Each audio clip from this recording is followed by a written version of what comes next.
안녕하세요. 메카닉코인 투자 더펄슨호입니다. 오늘은 알트코인 투자의 비밀, 시장을 다 씹어먹는 미친 코인을 찾는 비법을 알려드리겠습니다. 자, 제가 유튜브 찍으면서 일관되게 말했던 것이 있습니다. 뭡니까? 언제 사느냐도 중요한데 사실은 그보다 중요한 거는 무슨 코인을 사느냐입니다. 이게 훨씬 더 중요합니다. 실질적인 코인 투자 성패는 무슨 코인을 고르냐에서 결정이 되지 언제에서 사실은 결정되지 않습니다. 물론 언제도 중요하죠. 그렇지만 이게 더 중요하다. 그래서 어떻게 그 코인을 찾는지 제가 알려드리겠습니다. 자, 일단은 그거를 알려드리기 전에 이전 시즌 차트를 쭉 다 볼 거예요. 아니, 차트를 왜 갑자기 들고 옵니까? 하는데 한번 보세요. 일단은 불장이 시작했을 때 이 이더 BTC가 저항을 뚫고 올라갑니다. 그 이유는 기관의 본격적인 시장 진입을 의미하기 때문이라고 했고, 지금 여기 이렇게 저항에 부딪혀서 하나 양봉 나올까 말까 하고 있는데 이렇게 다시 떨어질지 여기서 쭉 갈지는 알 수는 없어요. 그래서 여기서 이렇게 갈지 안 갈지 모른다고 했을 때 제가 이 시기를 이렇게 나눌 거예요. 처음 여기 부딪힌 이 시점, 예를 들어서 지금이 20년 2월에 해당한다고 칩시다. 그래서 대형 조정이 하나 나온다. 그런 가정을 하나 할 거고요. 아니면은 지금이 7월에 해당한다. 그래서 이대로 뚫고 간다. 이 두 가지 시점을 일단은 가정을 해볼 거고요. 그래서 이 가정을 왜 하느냐. 각각 2월 그러고 7월 달마다 각 알트코인들이 얼마나 상승했는지 볼 겁니다. 그러고 그 코인이 왜 상승했는지 제가 알려드릴 거예요. 자, 먼저 플랫폼 레이어 1, 2, 특히 레이어 1이었죠. 2020년, 21년도 이때 매우 가장 핫했던 섹터라고 할 수 있겠습니다. 이쪽들 좀 먼저 보면요. 이더리움 일단 보시면은, 자, 2월 달에 여기 꼭지점에 샀다고 칩시다. 자, 이런 거 모르겠고 나는 가자 한 거예요. 1600% 올랐고요. 그러고 이게 아니면은 7월 시점이라고 칩시다. 그 7월 시점에 샀다고 했을 때 2000% 올랐습니다. 대충 뭐 어떤 정도 올랐는지 아시겠죠? 이 두 시기를 놓고 다른 레이어 1코인들을 비교해 볼 거예요. 자, 그러면은 솔라나 같은 경우에는 7월쯤에 샀다고 했을 때 32,000% 올랐습니다. 그리고 그 7월 전까지 268% 올랐습니다. 그리고 이오스 같은 경우에는 134% 오르고 여기 7월에 샀을 때 2월에 샀을 때 200%, 7월에 샀을 때 500% 정도 올랐습니다. 오히려 뒤에 떨어졌다가 올랐죠. 그리고 테조스 같은 경우에 이때 2월까지 300% 올랐는데 그 이후에 이 2월에 꼭지점에 샀을 때 157%, 그리고 7월에 샀다고 했을 때 한 293%를 먹었습니다. 그래서 지금까지 오른 것만으로 비교했을 때는 테조스가 솔라나보다 더 같다고 할 수 있겠죠. 만약에 2월이라고 치면은. 그래서 이것만 가지고 판단하면 또 굉장히 위험한 겁니다. 그래서 요약을 좀 드리자면요. 21년도는 스마트 컨트랙트 플랫폼 전쟁 시대였는데 VC들 투자 자금 비중이 레이어 1에 굉장히 집중적이었고, 그랬지만 그럼에도 불구하고 시장에서 소외된 코인들은 매우 낮은 수익률을 보여줬고요. 사용자에게 확실한 이점을 주는 혁신적인 프로젝트를 고를 수 없다면은, 그러니까 솔라나를 만약에 고르는 그런 눈이 없다면은 그냥 이더리움을 사는 게 사실은 실패하지 않는 방법일 수가 있었습니다. 자, 뒤에도 조금 더 보겠습니다. 이제 본격적인 내용이 나오는데요. 덱스 탈중앙화 거래소 아시죠? 덱스 보시면은, 자, 유니스왑 기준으로, 유니스왑은 9월에 상장했거든요. 늦었죠. 아까 7월에 아까 이더 BTC가 뚫는 시점이었는데 9월에 상장해서 대충 그냥 한 이쯤에 샀다고 칩시다. 이때는 뭐 못 사겠죠, 당연히. 그래도 1800% 올랐고요. 유니스왑이 덱스 대장이었죠. 출시 후 대충 그냥 매수했다 치더라도 20배 정도 번 거예요. 돈을 많이 벌었겠죠. 밸런서 한번 볼까요? 밸런서도 탈중앙화 거래소고요. 유니스왑하고 그 활동하는 무대가 겹칩니다. 이더리움 이런 데 있는 거거든요. 밸런서 같은 경우에 7월 출시 후 매수한다고 쳤을 때 대충 이 시점인데요. 500%니까 한 6배 정도밖에 못 번 거예요. 그래서 대장보다 못한 수익률을 거뒀습니다.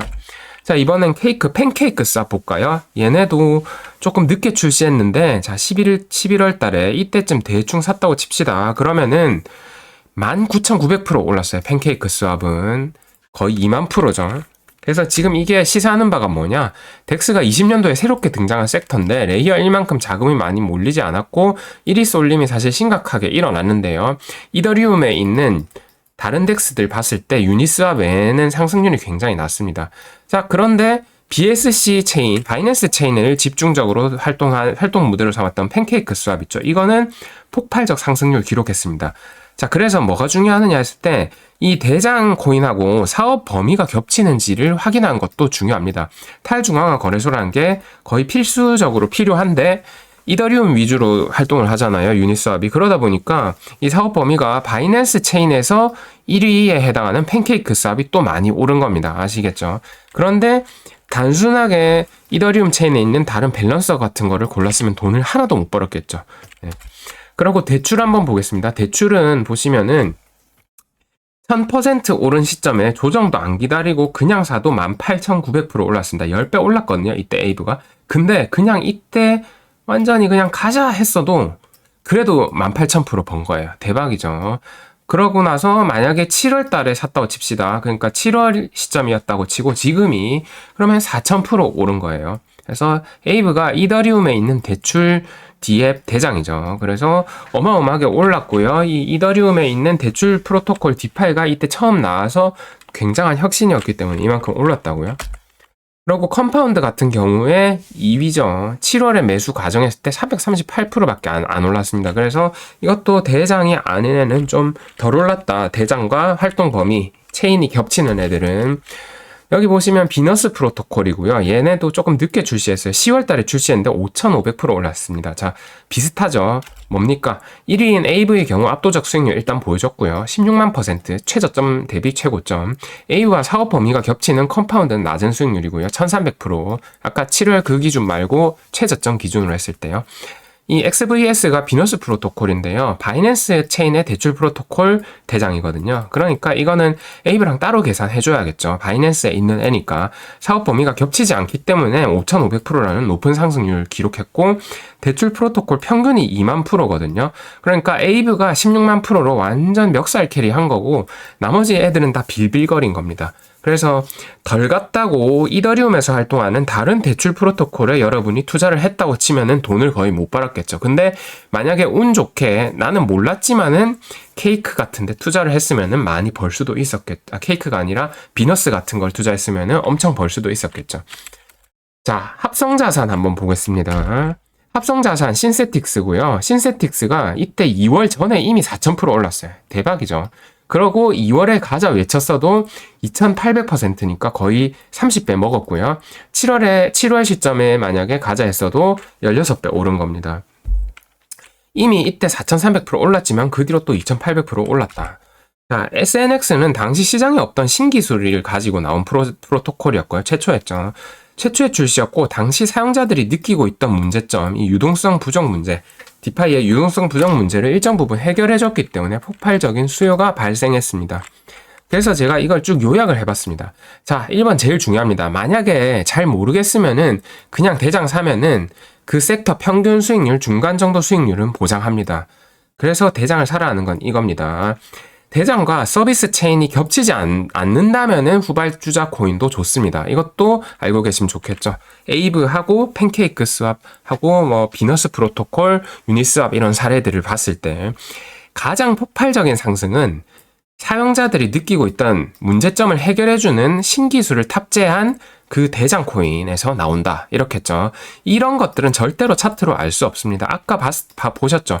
테조스하고 XTG, 테조스하고 솔라나하고 그 2월 전에 상승률이 솔라나가 한 270%, 테조스가 350%였어요. 그러니까 테조스가 더 좋네? 누를 때 사면은 솔라나보다 더 많이 가겠는데 솔라나가 훨씬 더 갔죠. 왜? 솔라나가 사용자들의 문제점을 해결해주는 체인이었죠. 저렴하고 빠른 체인이었기 때문에. 그래서 사용자들이 그러면 느끼고 있는 문제점을 알아야 되잖아요. 그럼 이거를 알아야 이걸 해결하는 신기술이 나오는 코인을 사야 많이 먹을 거 아닙니까? 우리가 바라는 거는 재미없게 그냥 정해져 있는 대장 코인 사는 게 아니잖아요. 진짜로 10만 % 오를 코인을 찾고 싶은 거니까. 어떻게 하냐면은 해당 섹터에 현재 출시한 주요 코인들을 모두 분석하면 됩니다. 그러니까 이 인사이트가 결국 양측에서 나오는 겁니다. 챗GPT가 똑똑한 이유는 뭐죠? 어마어마한 양의 학습을 했기 때문이죠. 그래서 대략적인 공통점이 나올 거고 차이점이 파악이 될 겁니다. 이 섹터 전체에 있는 주요 코인들을 모두 분석하면 전부 다 알 필요는 없죠. 어차피 주요 플레이어들 한 5개, 6개 정도 알면 어지간히 나옵니다. 그러고 나면은 현재 섹터 전체가 겪고 있는 문제점이 파악이 되고요. 이거를 해결하는 코인이 신기술을 가지고 최초로 나올 때 투자하면은 성공한다고 보면 되겠습니다. 아니면은 아예 새로운 섹터에 아예 새로운 신기술을 가지고 나오면은 더욱더 좋겠죠. 만약 이 정도로 분석하는 게 싫다 그러면은 어설프게 차트 보고 얘가 좀 덜 갔네 하고 사면은 수익률 박살 나는 거고요. 그냥 대장 사면은 됩니다. 예. 알트코인 투자 비밀은 결국은 현재 나와 있는 코인들을 다 알아야 되는 거고요. 그 안에서 문제점을 파악하고 해결해주는 놈을 사야 되고요. 그게 안 된다면은 대장 코인에 투자하시면 되겠습니다. 시장을 다 씹어 먹는 미친 코인을 찾기 위해서는 사실은 미친 듯이 공부를 해야 되는 겁니다. 네, 오늘 영상 여기까지 하겠습니다. 감사합니다.